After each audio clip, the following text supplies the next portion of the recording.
Bismillahirrahmanirrahim. Assalamualaikum warahmatullahi wabarakatuh.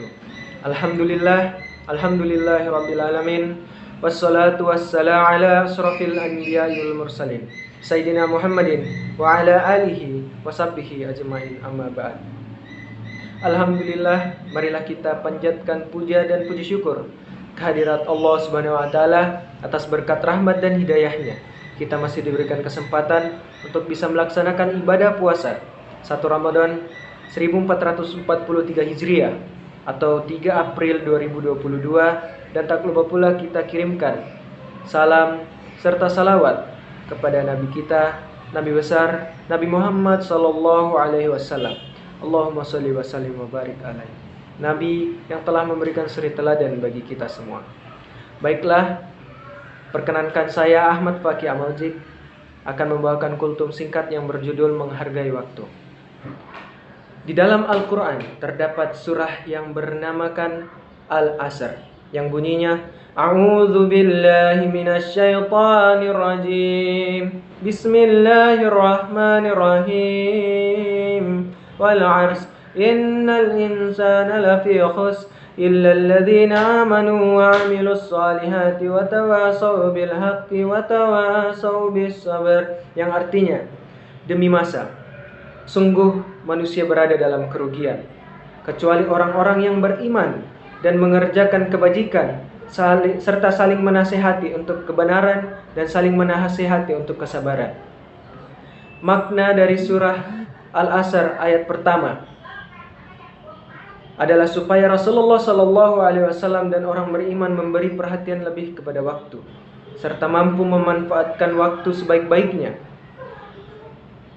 untuk hal terpuji sesuai ajaran Islam, sebab waktu tidak akan berhenti maupun terulang meski sedikit saja. Makna dari surah Al-Asr ayat kedua. Pada ayat kedua menjelaskan jika banyak manusia dalam keadaan merugi, sebab banyak orang yang tidak bisa memanfaatkan kesempatan hidup di dunia dengan sebaik-baiknya sesuai dengan petunjuk agama. Tiap hari hanya disibukkan menikmati dunia yang sejalan dengan hawa nafsu, tidak menyadari jika dunia hanyalah sementara. Yang pasti adalah yang kekal adalah hari akhir atau akhirat. Makna surah Al-Asr ayat ketiga dijelaskan jika bagaimana cara agar kita tidak menjadi orang yang merugi. Terdapat 3 syarat yang terkandung di dalam surah Al-Asr, yaitu beriman dan beramal saleh, saling menasihati mengenai kebenaran, serta saling menasihati mengenai kesabaran. Cara agar tidak menjadi orang yang merugi: pertama, beriman serta beramal saleh. Makna dari beriman yaitu memaknai atau meyakini jika manusia hidup di dunia karena kehendak Allah Subhanahu wa taala. Saling menasihati agar tidak menjadi orang merugi perlu ikhlas untuk memberi dan memberikan atau menerima sebuah nasihat yang benar sesuai tuntunan agama. Dikarenakan manusia memiliki keberagaman atau kekurangan dan kesalahan, cuma orang sombong yang tidak mau mengakui kekurangan serta kesalahannya. Yang terakhir dan sudah pasti yaitu sabar. Di bulan puasa ini kita harus lebih meningkatkan kesabaran kita untuk menjaga kesucian dari puasa kita. Sabar memang mudah diucapkan tapi sulit dilakukan karena banyaknya halangan yang kita terima maupun di luar maupun di dalam. Tidak mudah untuk sabar karena suatu sabar butuh waktu dan harus melatih diri agar membiasakan sifat sabar tersebut.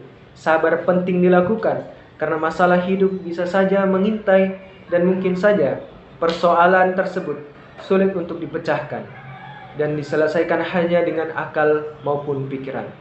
Maka itulah arti surah Al-Asr yang dapat memberi petunjuk bagi manusia. Berdasarkan penjelasan saya tadi, maka semakin menguatkan melalui pendapat Imam Syafi'i yang mengatakan, seumpamanya Allah Subhanahu wa taala tidak menurunkan kepada makhluknya hujah atau hujah kecuali surah ini, niscaya surah Al-Asr itu telah mencukupi untuk memberi petunjuk. Maka kesimpulan dari ceramah yang saya berikan, di bulan suci Ramadan ini, marilah kita memanfaatkan waktu dengan sebaik-baiknya, mengaji setiap hari, melakukan ibadah sholat 5 waktu dengan tepat, dan dilakukan secara berjamaah di masjid. Marilah kita selalu bertakwa dan beriman kepada Allah Subhanahu wa taala, meningkatkan ketakwaan dan keimanan, dan marilah kita bersama-sama untuk meningkatkan diri kita, terkhususnya di bulan suci Ramadan ini, jauh-jauh sebelum atau lebih baik lagi dari tahun sebelumnya. Maka dari itu, marilah kita sama-sama bermunajat kepada Allah Subhanahu wa taala dan berserah diri di bulan suci Ramadan ini. Itulah tadi ceramah singkat yang dapat saya berikan mengenai menghargai waktu. Kurang lebihnya mohon dimaafkan. Wabillahi taufiq wal hidayah. Wassalamualaikum warahmatullahi wabarakatuh.